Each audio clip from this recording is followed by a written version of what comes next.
Hello, everyone. Welcome to the Dr. Sophia ObGyn Podcast. I'm an ObGyn practicing for over 15 years in my native New York City, and I love to help women learn about their bodies, empower them, and embrace themselves.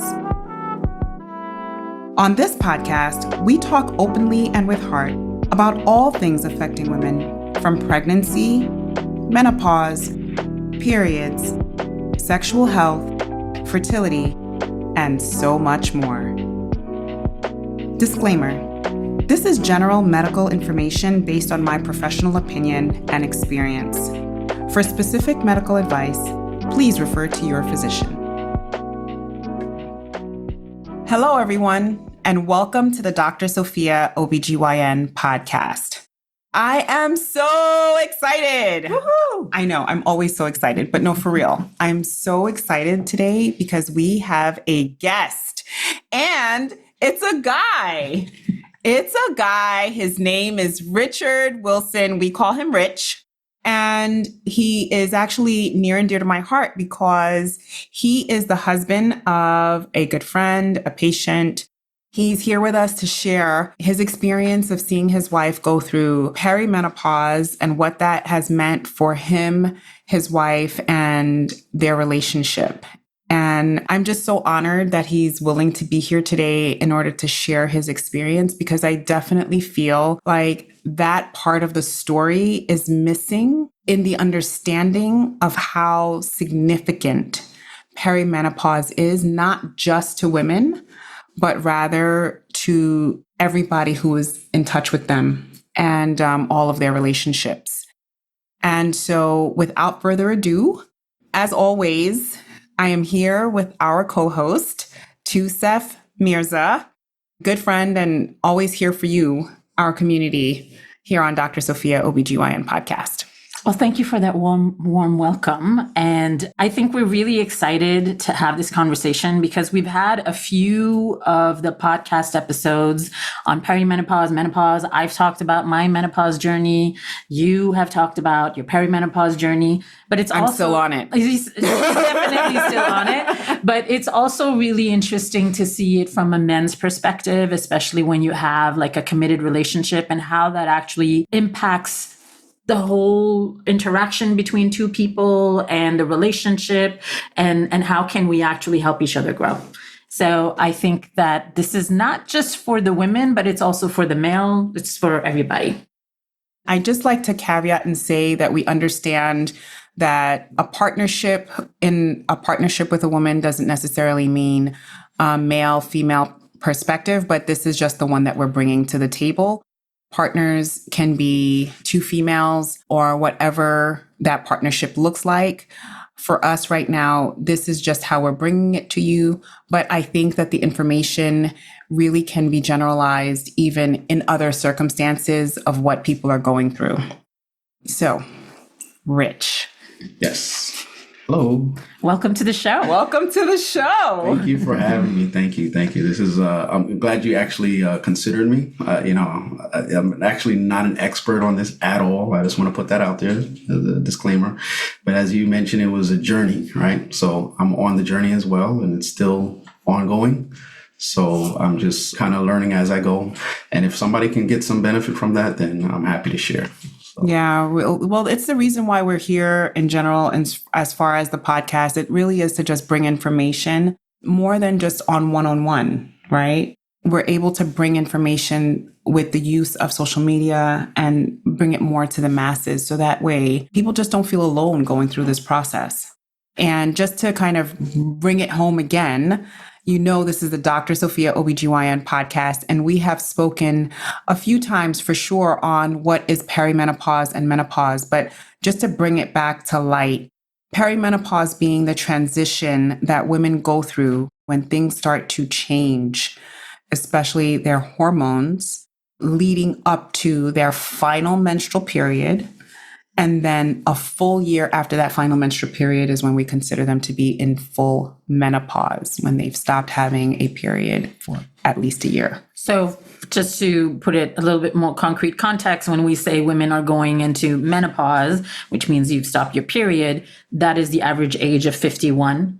And perimenopause is how many years, up to how many years before your menopause? Anywhere from 10, even up to 15 years before, because what happens is that considering average age may be 50, 51, however, as early as age 40, a woman can enter menopause, and we don't bat an eye as far as a physician. We just think that, okay, it's an average, women can go through menopause from anywhere from the age of 40 to the age of 58 being the, when we think of it as being, okay, this is an older woman going through menopause, right? But as young as 40, as old as 58, okay, this could be happening. The average being around 50, 51. And if you go through it at 40, well, your symptoms could have started when you were 35 or even when you were 32, So which is crazy because nobody talks about that. Absolutely. No one talks about that. And so a woman can come to you at like 30, 35, 37 and just saying, I just don't feel like myself. I don't understand what's going on. I used to be able to do X, Y, and Z. And now I'm either scatterbrained or my periods are irregular or I'm having hot flashes and I don't even know what a hot flash is. I just know I feel uncomfortable in my skin. I'm a little bit more irritable. And they're just going through all these things. They're having gut issues. They're having joint issues. They're having just a gamut of symptoms. And it could be 1, it could be 3, it could be 5, it could be 10. But putting that all together as perimenopause, I think, is what's important to understand, and way more important for the people who love them and who are around them, such as husbands, to really get a grasp of what is going on, because they're just watching a person perhaps change in front of their eyes. So, Rich, can you tell us a little bit about your story or experience of how you, just from the beginning of where you started to see maybe a change or you started to have interest in perimenopause or the changes? How did this whole journey even start? I think it starts before we even got to that point as far as the connection with me and my wife. I feel validated in noticing changes because we've been together so long. I've been with my wife since teenage years. It's literally a teenage love. So we've grown old together. So I can honestly say I've seen this phase to this phase to this phase to this phase. So that's that. We've been married for 25 years now, working on 26. Yay! Congrats! So we were together a little bit before that. So when you put it all together, I've been with somebody for about 30 years. So I have a good snapshot of, who she is and who she's becoming and so forth. That being said, when do we notice change, right? And that's the thing that we sign up for when we get married, for better or for worse. We're going to grow old together. We say that in the beginning, but this is actually what it means. We're actually now growing old and what comes with that. And not to label perimenopause as being old, but it's another phase, right? You don't have to be old. You mentioned as early as 30 or 35, it can begin. So now we're not teenagers anymore, and we get into that stage. And I noticed, all these little things that we enjoy on a day-to-day basis, it starts to whittle away just a little bit. There's a sharpness, a brightness to your mate that you recognize, but then when you see it kind of start to shift and dim, things that they normally used to be able to do with no problem becomes a challenge. And of course, they turn to you for help, or they'll just mess something up or create issues and things like that. You're like, what's going on? You do better than that. So when you're saying that, are you talking from a physical standpoint or just being able to deal with challenges? Day to day. So I would say the first time I started to notice that there was something consistently going wrong or something was different was when problems would happen, normal life problems, marital problems, family problems, things like that. Things that would upset you, but it would really upset her. It would just really rock her world. And you're trying to wrap your head around it. I'm like, okay, I understand why you're upset, but in the back of my mind, I'm like, you're going a little too far. This is not that serious to me. And then eventually we climb out of that, and then we get into another situation, and I start to put 2 and 2 together. Like, we just had an episode 2 months ago, and you were upset and you were devastated for a week, 2 weeks. when I know normally you might have bounced back or you would have had a different perspective, a little bit more glass half full type of mentality. But she just has a negative, like a weight was on her or what have you. So I would notice that. And again, I have no idea what that could be or what was looming. I just thought this was just... So you were just noticing it, like, okay. This is just me going back in hindsight. During the moments, I just thought you're just being extra. You're just being, just a little bit too... dramatic, emotional. Yeah. And the thing with guys is when it comes to emotions, we kind of assign drama and being extra to female side, and you just kind of start tuning it out. As soon as you hear too much emotion, you're like, oh, she's just being extra. But again, your mate. You know that she's not always this way or that way. So I just started to notice more and more of it. And so it started to get a little bit more valid to me. Something else is working here. Like, this is not normal or what have you. So that's the problems or the issues or challenges. But then now daily things, tasks that, we probably take for granted, multitasking, maybe that's a better term, became a challenge. With her secondary work, like she started to take on more responsibility and trying to juggle things, and she was breaking into new territories and things like that. But simple tasks that I think was simple, I took for granted, became more of a challenge. I need help. Rich, can you help me? And I'm kind of like, well, you got this, what's the problem? Or I forgot this, and I'm trying to just kind of like what, when you say, okay, like things about the house? Let's just say you have to send a correspondence or email to somebody. And normally you kind of can just come up with the words yourself and put something together and send it out, no problem. Now it's kind of like, I don't know how to say what's in my head. I can't connect it. So I need you to connect the dots for me or whatever. And to me, I'm like, okay, it's not that serious, but it's just not connecting. You can't execute the things that are going on in your mind or what have you. What I thought was well within your grasp, it's kind of getting slightly out of grasp. And she would never ask you this type of stuff. Ask me. She's great with most things or what have you. But now things that I would assume would be no problem become a challenge. So, jumping in here, jumping in there. But in the back of my mind, I'm like, why am I here? Like, you got this, But that wasn't the case or what have you. And then I would say between me and her, I would say that's a more personal thing. I would just notice less patience. I think you mentioned it when you were describing some of the symptoms and things like that. I'd be in trouble all the time. Like, I'm always getting into something. She's always pissed at me. And if I'm running late, I remember one time I was running late for something. And it wasn't really my fault, but it kind of affected her in a certain way. And man, she let me have it on the phone. And I was like, it's not that serious. It's just 5 minutes. And I'm doing the math in my head, like, this is all for 5 minutes? But she completely lost it. And to me, that's not normal to me. But you have to kind of play the role. And, okay, no problem. I'm sorry. I'm a bad guy. No problem. But you start piecing all this stuff together and you just start feeling like, what's going on? Like, why is this always... something's wrong, something's going on, something needs help with. You're always in trouble. There's always some situation that you're navigating. And that was probably the earliest signs that I realized, like, all right, something's going wrong. I'm not sure what it is. Did you take it personal? Yes. I have to admit, at first I was just like, and these are the conversations that I can't speak for all guys, but guys have our own conversations in our heads. Stuff that we would never say to our wives, something we would never bring home. We just think in our mind, like, you're kind of like fighting with yourself, punching at the air boxing, whatever. So yeah, you're gripping the steering wheel. You're kind of having these conversations in your head, like, what did I do? This, that, da, da, da, da, da. And you start taking it personal, like you mentioned. And now my first thing is to defend myself. You know what I mean? Which is probably not the best solution. Now you're going to throw fuel on the fire. But that's your first reaction is to like, no, I don't deserve this. How, blah, blah, blah, blah. That's how I'm reasoning with myself, what have you. But then you calm down and, you come back in the home and you make peace and everything goes fine. But then when these situations start to compile back to back to back, those conversations with yourself get a little bit deeper. You know what I mean? Like you start to really allow yourself to get into emotions that kind of you probably have no business getting into. And so, yeah, that's the scary part. So let me ask you, when it started to happen and then slowly you noticed that it was happening more regularly or more intensely, did you talk to her about it? Or you were just like, you know what, this is probably going to be fine. So, I'm not going to make it a big deal. We made up. It's all good.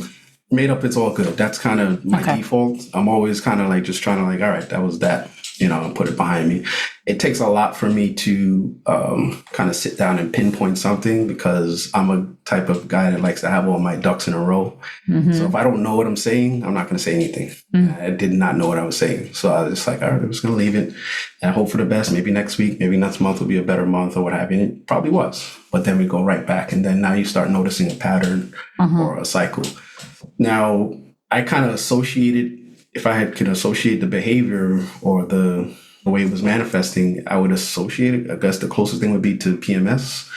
That space that, guys are well aware of that, all right, this week is a bad week because of X, Y, and Z. And so I can approach it that way and navigate it that way, dot all your I's, cross your T's so you don't have any problems this week.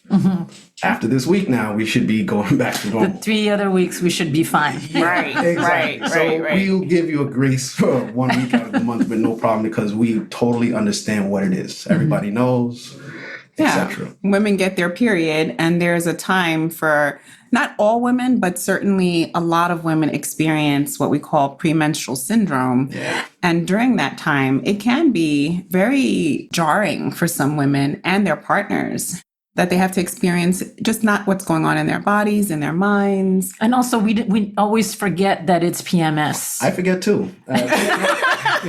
And we got apps and we got all kinds of stuff on our phone to remind us. And next thing you know, I'm 3 days into a cycle and I'm like, oh, that's why. Yeah. Right. I remember. That's why I back. I appreciate that you have that in your calendar. Yeah, it's there and I missed it. And then it just all connects. Most men know how to handle their particular wives. It's all different, but it's all the same in a ways, right? This was different because it was like an extended PMS space. It wasn't just a bad week. It turned into a bad month at times, or then we'll have 1 or 2 good weeks, and then another bad week or two weeks, and so forth. And I'm like, wow, it's like the same pattern or what have you. That's very familiar, but I can't associate it with PMS because that's not what's actually happening. This is just different. Maybe some guys could relate, like when PMS is over, we get back to the good times. So you expect that next week is going to be awesome because that dead weight is off and we're just back to ourselves.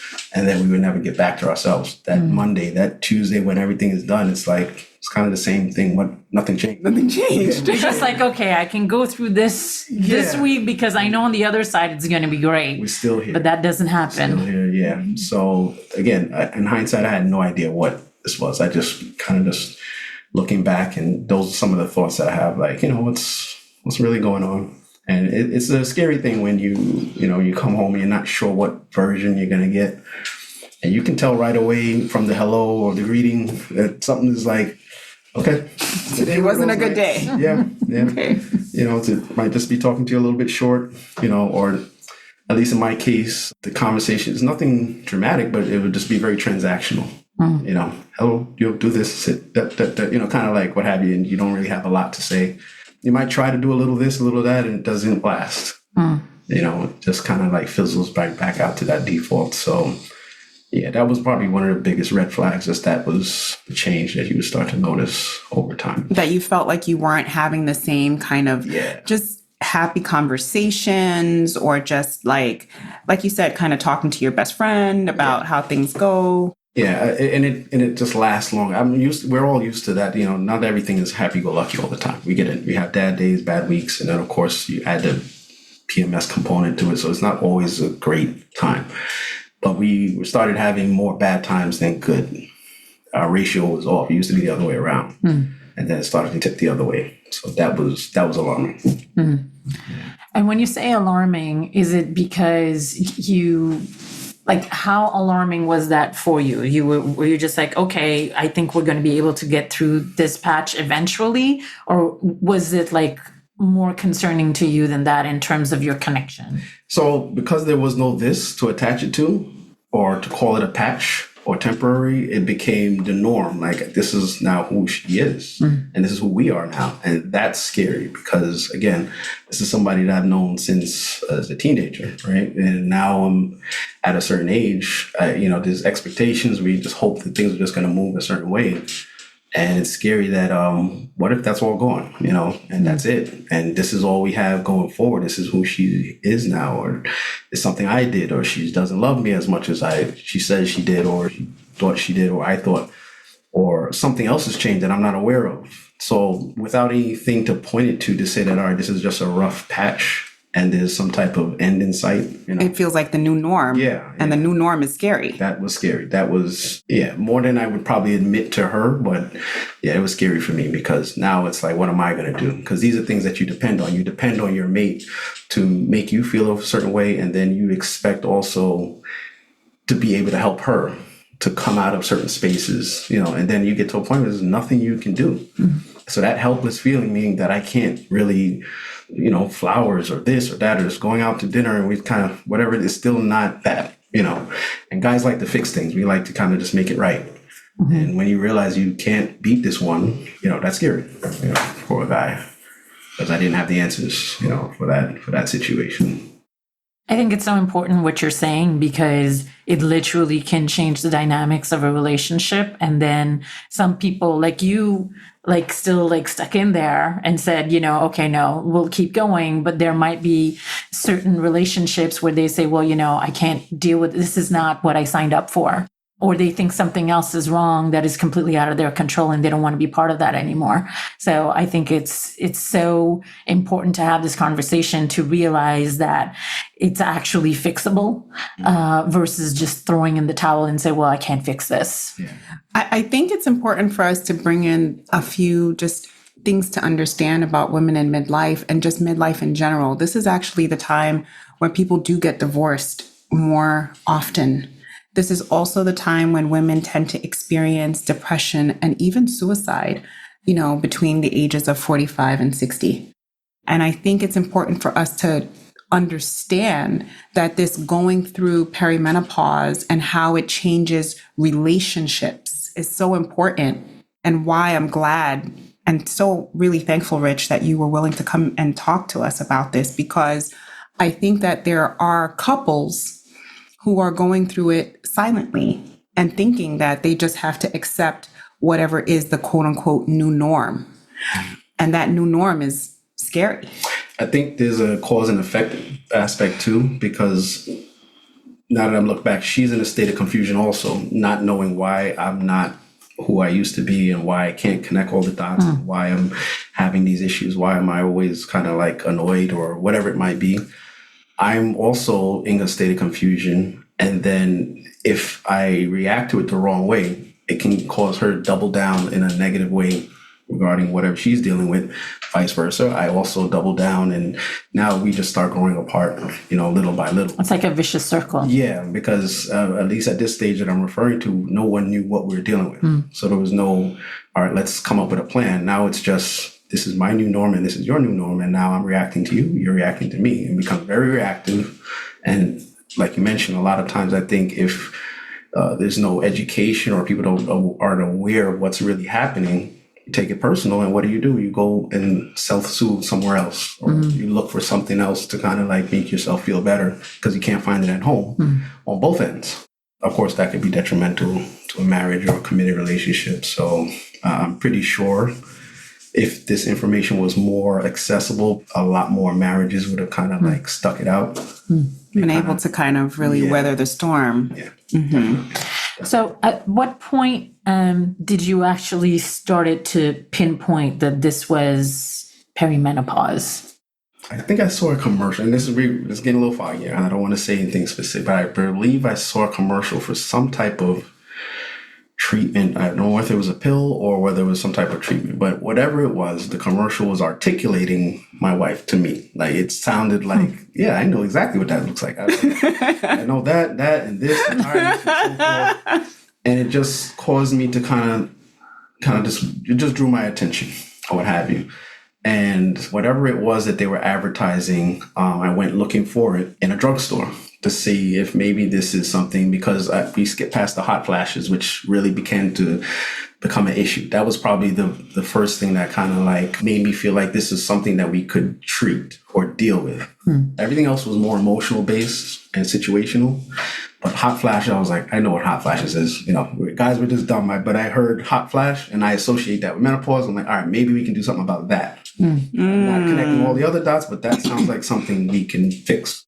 In combination with this commercial that I saw, I said, let me just stop by a drugstore and see what I can find. Talk to the pharmacist. He's like, oh, go down that aisle. And sure enough, in the bottom, whatever of the aisle, there's a few different options that you can have. I think one was Estrovin, and the other one was another one, but they're both competing brands or what have you. When you look at the box, it kind of breaks down exactly some of the things that we're talking about. Irritability, moodiness or mood regulation, maybe bloating, joint pain and sleeplessness and hot flash, something like that. I'm like, ooh, hot flash. All right, great. I'm home, I'm excited, like, babe, take this. I'm going to solve the problem. Here you go. I fixed it. I'm the man. I fixed it once again. Like, that's what was in my mind, right? So obviously she's reading it, and we're like, wow, we're both surprised at this point. Like, wow, this is what we've been dealing with. And so on the one hand, I don't know if it was kind of like a placebo effect, but I think we were both just relieved to have something to point to say that this is not just me, it's not just you, this is something else. And that was the beginning of that, what have you. So let's see, the fact that it's just written in print made a whole lot of sense. And we were kind of like, so did it really work? Not sure. But now we're taking something for this that we don't know what it was, and so it works, you know. And I can honestly say maybe for a few months, it seemed to. You know, hot flashes seem to reduce. And so we start ordering it online and getting tons of this stuff. She's taking it like, like it's candy. Like it's candy, yeah. But that was short-lived. Like it wasn't the fix for anything, right? Because obviously now that we know later, there was a lot more going on or what have you. But, you know, at least it served its purpose, which was to draw your attention to something that we need to pull. You just pull on that thread a little bit. And I think that's somewhere there she might have reached out to you, Dr. Sophia, and said, hey, whether it be at a routine checkup or what have you, but then started to kind of mention certain things. And that might have been the point where perimenopause came into the conversation. And so she came home and said, well, Dr. Sophia said you can take that, but let's start talking about some other things, because perhaps you know that there's a longer road ahead and maybe more aggressive things that you're going to have to be dealing with. But I'm not sure she was so ready to hear that right away. It was interesting. And actually your wife's reaction and her whole thought process is actually one that I think I have with many patients. So they start feeling real symptoms of perimenopause, typically come in, I would even say up to years. They are already dealing with it before it becomes a conversation. A caveat, I'm already in menopause. I've never had a conversation about perimenopause. And I went through the symptoms in all my 40s. That was like 10 years ago when nobody talked about this. And no OBGYN at that point, Dr. Sophia was not my OBGYN. So nobody talked to me. And I was just like, I guess I'm just a little crazy right now. Literally. I get it. Literally, right? So when I did start to have the conversation with his wife, she was just like, well, I work out, I change my diet, I'm eating right. If this is really perimenopause, I'm going to be able to work out. I'm going to be able to, let me just get a little supplement. What are the supplements you think I need to take? And I said, I fully am on board with whatever you are comfortable with. I am here as a resource for you. I definitely think what you're working with or what you're dealing with is perimenopause. And she says, and are you sure about this? Because my other OBGYN did labs and said that my hormones are fine. And I was like, okay, I understand. I know your labs may be fine, but that's today. And your labs can be whatever they want to be at any point in this. But some of the symptoms you're describing to me definitely sound like perimenopause. And I love the fact that you're already doing what you can now that you know that that might be what's working at play between your workouts and how you're eating. And I remember one of the things that really was making her personally feel very frustrated was the fact that she'd been changing so much of her lifestyle. with her workouts and her diet and everything, and then wasn't seeing a thing budge on the scale. She was losing it with that. That, like, the weight gain was definitely one of the impetus, I think, that also brought her in to see me. And I said, okay. I said, let's see. Let's start. I want you on some magnesium to help you at night. I want you on something called DIM to see how we can rework some of your hormone balancing, definitely the way that you're eating, more green leafy vegetables, etc. We went through a whole gamut. And I said to her, I says, well, there may be a point in time where hormones may come into play, but we can cross that bridge when we get there. It's very hard. I mean, we're talking about a young mid 40s, very vibrant woman. I mean, your wife is such a dynamic woman. And so it's like, well, what you talking about perimenopause? I'm not even old enough to be in perimenopause. And I was like, okay, I understand you don't feel like you should be old enough to be in perimenopause, but the reality is that women as young as 40 go through full-blown menopause. And up to 10 years before, you can be experiencing symptoms. That part's called peri. And when we went through that exercise of understanding is when she was like, wow, wait a minute. So you really think I'm in perimenopause? And I was like, yes. A lot of times just women were not ready to hear it, right? Because it seems like it doesn't add up. And it seems like, well, my period is still normal. What are you even talking? Oh, you don't even know what you're talking about. you get what I'm saying? You're just trying to get me on drugs. You're just trying to put me on something or what have you. And even if it's not trying to put them on something, and I have to say, well, okay, well, then let's first start with lifestyle changes and things like that. Because at the end of the day, the reality is that if I can get you on board with the diet changes and the exercise and the mindfulness, if I can at least get you on board with that, because I still need that. Even if you go on supplements and actual hormone replacement, you still have to put in the work. And at the end of the day, everybody's always looking for the magic pill. We're all looking for the thing. Okay, I just need you to fix it right now.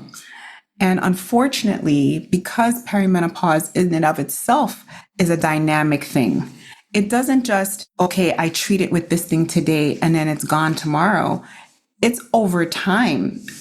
The symptom you have today may not be the same symptoms you have tomorrow. And we now have to adjust in order to try to keep coming back to center and making you feel back to being whole. And I think that is the hardest part about being in perimenopause. So let me ask you, once your wife went to see Dr. Sophia, and then, you said at that point we understood it was perimenopause.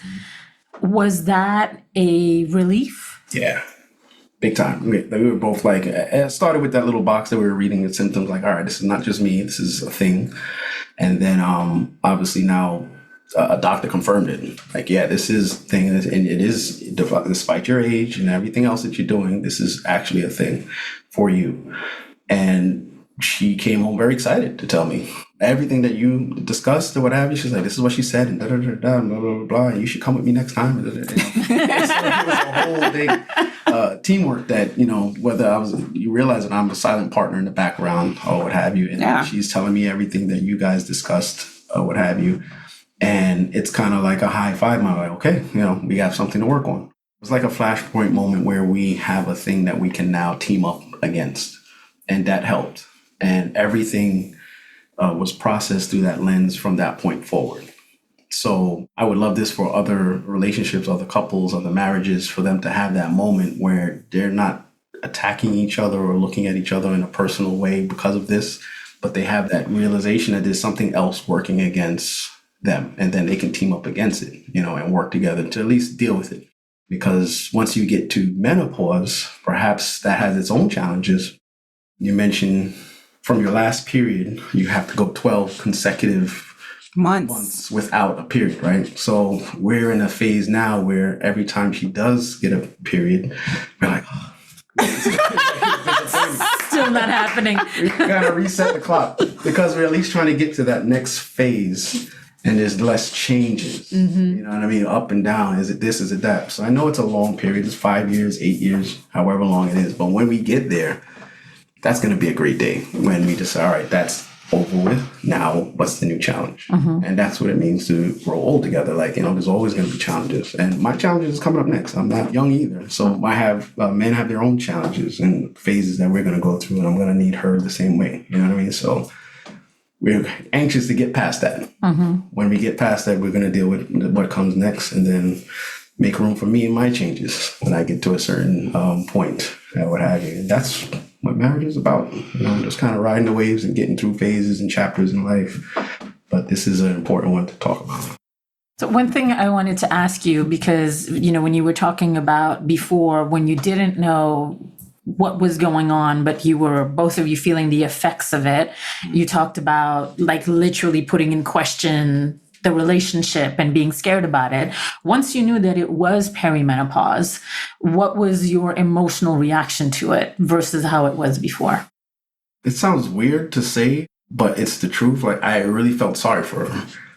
I guess so compassion, sympathy was probably the immediate response. Like, oh man. And then I felt guilty also because of all the times I was like super frustrated myself, taking things personally and so forth.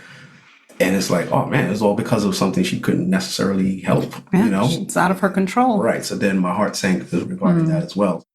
But guilt is not a good motivator. Like, it doesn't last long, So I'm glad I got past the guilty phase.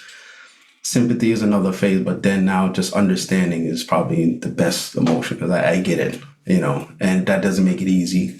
It doesn't make it, as if everything is all good now, but it's just, I understand that this is another aspect of life that we just got to navigate.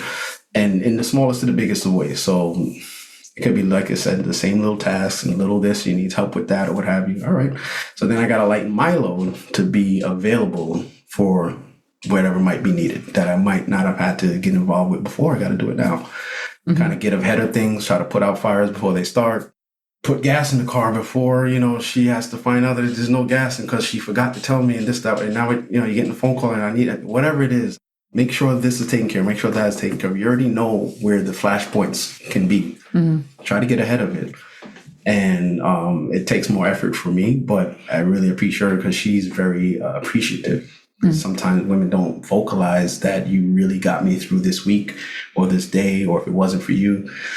Like, I actually hear those words. And so that sets me up for the next week to keep this thing going. Was she having that sense of gratitude even in the moments before she knew that this was perimenopause? Perhaps, but it was hard for me to see because I was so busy taking it personal, I guess. So I'm just like, you don't know what I do. You don't realize what I do. And I'm trying my best and all this type of stuff. I tell myself that she might have found ways to say it, but you weren't hearing her. Yeah, I wasn't hearing it. But now that we kind of just got past that ugly phase, now we're at a place where we can kind of give and receive and it makes sense. And even if you don't get a acknowledgement in that moment, you'll make up for it later. There's going to be something else that kind of brings it all together and vice versa. But you actually understand why it's happening. It's actually not because of you. And she's also going through it. So there's like, okay. And also, it's not all about me. It's not all about me. It's okay. Yeah. It's no problem. Sometimes men are just very silent supporters, and that's okay. You don't always have to be, patted on the back for certain things, because this is, like we mentioned in the outset, what you signed up for. We say right away, I didn't sign up for this. Yes, you did. You did sign up for this. Those are your vows. It's part of your vow, for better or for worse. Sickness and health, we're going to grow old till death do us part, right? So that includes growing old, includes menopause, includes perimenopause and all that stuff. You should say in sickness, perimenopause, and health. So there everybody knows that this is a thing. It's a thing, and we all signed up for it. But the quicker we realize that this is what it is, the better. And that's why I salute you guys for putting this out there to educate, the other men that are listening, that this is important. This is really going to help you men better, or be a man better. Because when you have your wife, they say happy wife, happy life, or whatever. When she's not happy, I can't do what I do best. It bothers me as I leave the house to do whatever I got to do because problems at home. So it serves me to have her happy as well. Yeah, I got to try to remember that. Now that you've gone through this journey and we went through before you understood it was perimenopause and after, for the couples, the men, the women that are going through maybe in the perimenopause phase without knowing it, are there certain guidance, recommendation that you would give based on what you went through so that it's easier for both of the individuals to go through this phase? I think being not so quick to take things personal would help, right? Again, hindsight is 20/20. It wasn't, what happened with me, but now looking back, I can say, like, listen, not every argument, not every negative interaction is just because your wife is whatever or because you are whatever. Sometimes there's other things that play more important than you or that you just don't see. So the fact that we're not even opening our mind at what could this be, it just creates this me and you type of conflict. So to anyone else that's kind of like just trying to struggle to how did we get here? Why are we not who we used to be in your relationship? Consider the fact that, maybe menopause is not just parked in the older woman category. Open your mind to like, she's 35, she's 32, she's 38. Maybe still this could be something that's on her plate, on our plate, and start investigating at least.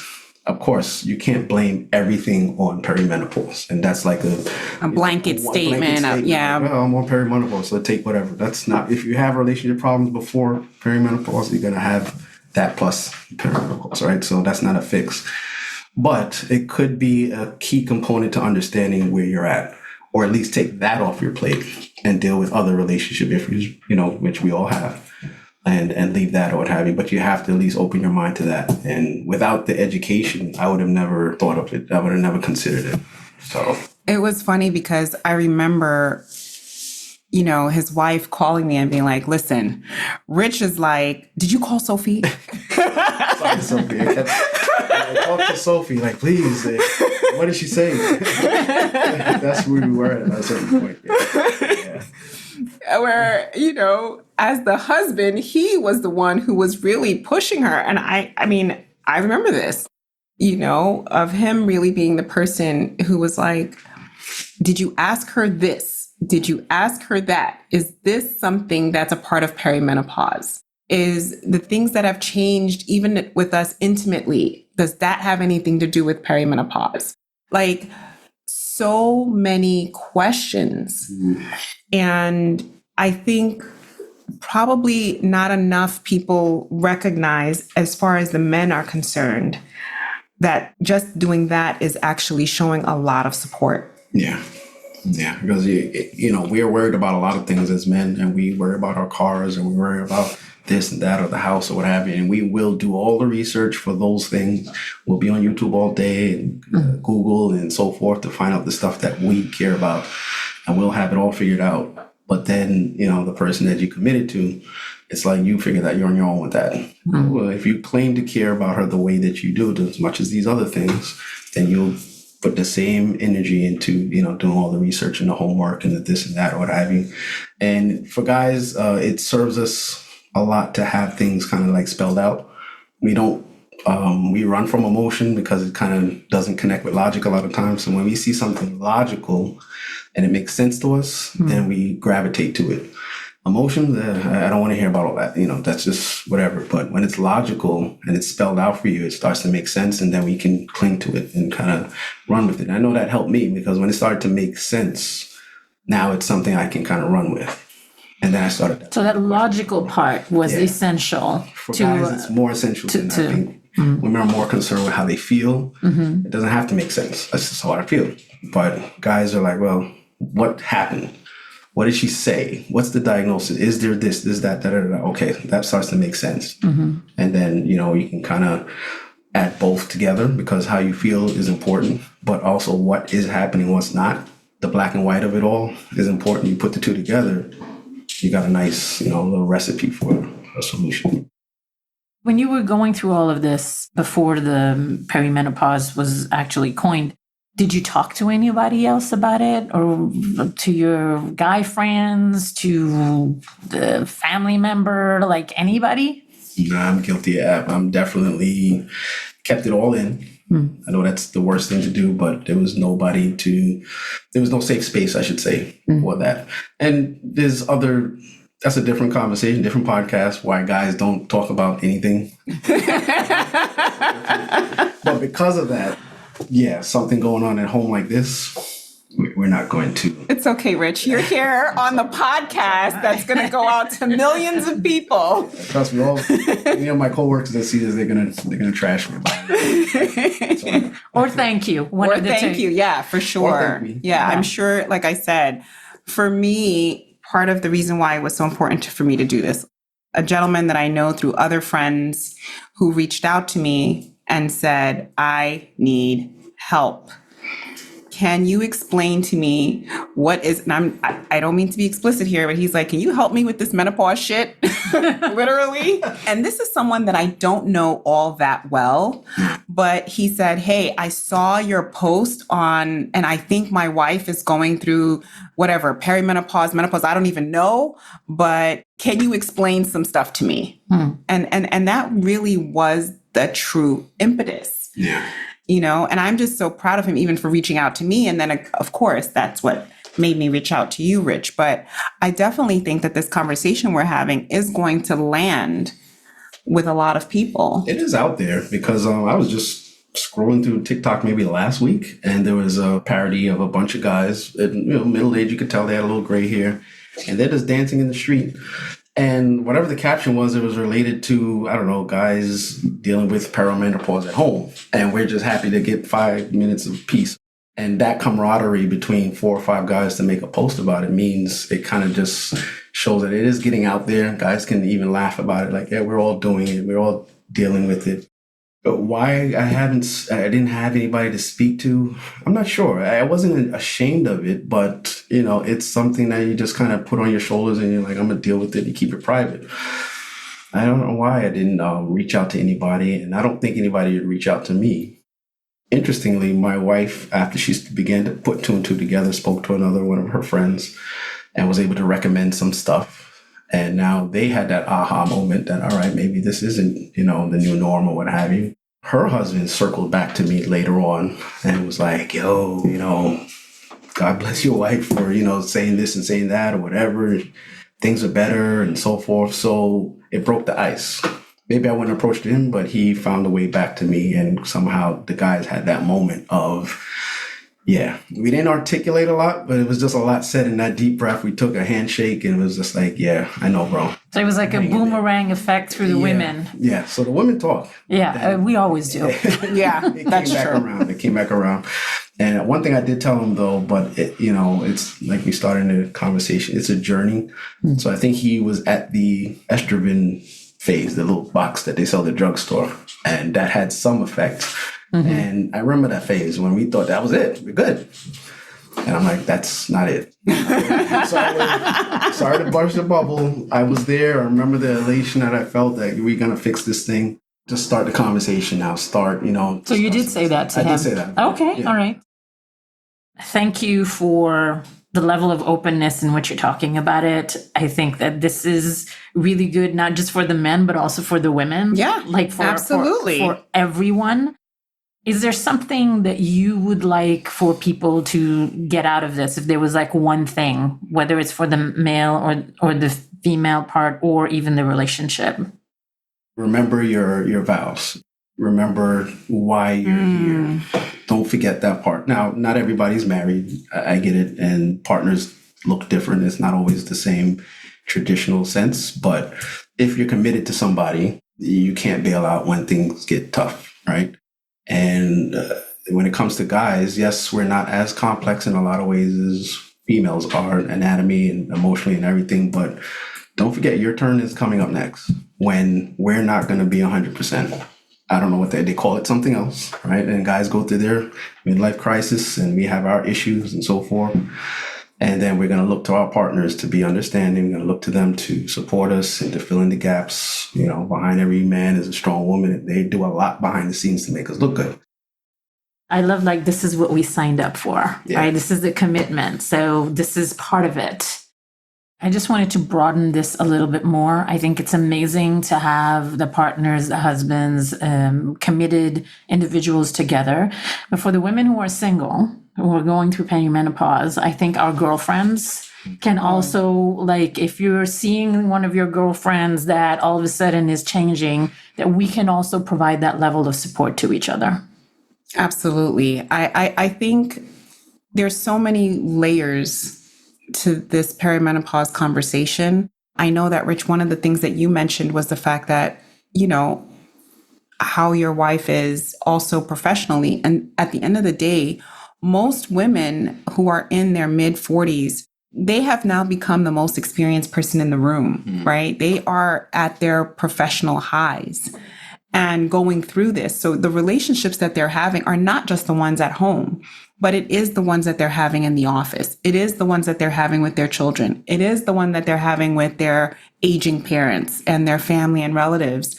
And so it's not only in one place where they're seeing the effects of how perimenopause is changing the dynamics of their lives.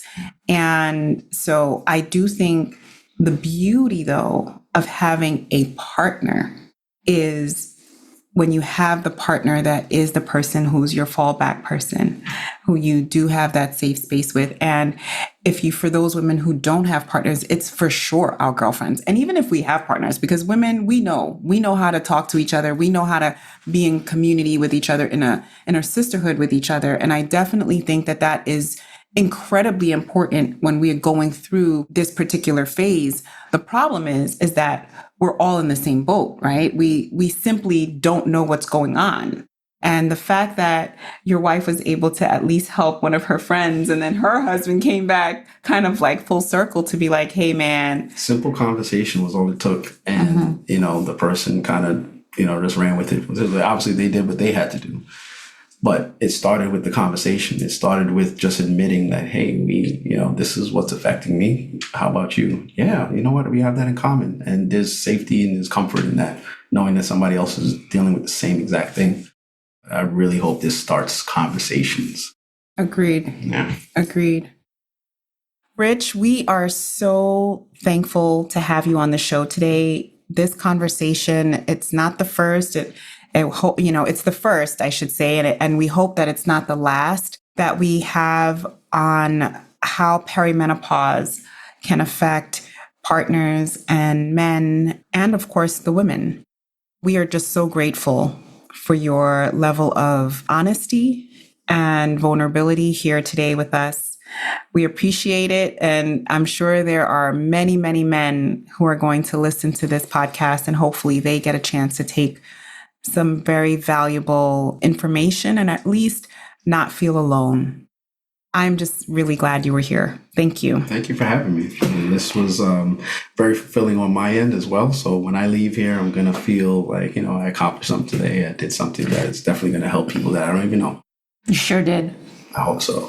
You definitely did. And as always here on the Dr. Sophia ObGyn podcast, we just want you to embrace your body and embrace yourself. And it doesn't matter who you are, even our men in our community, that you are too embracing your body, embracing yourself, embrace the women in your life. And thank you for joining us. Until next time, see you later.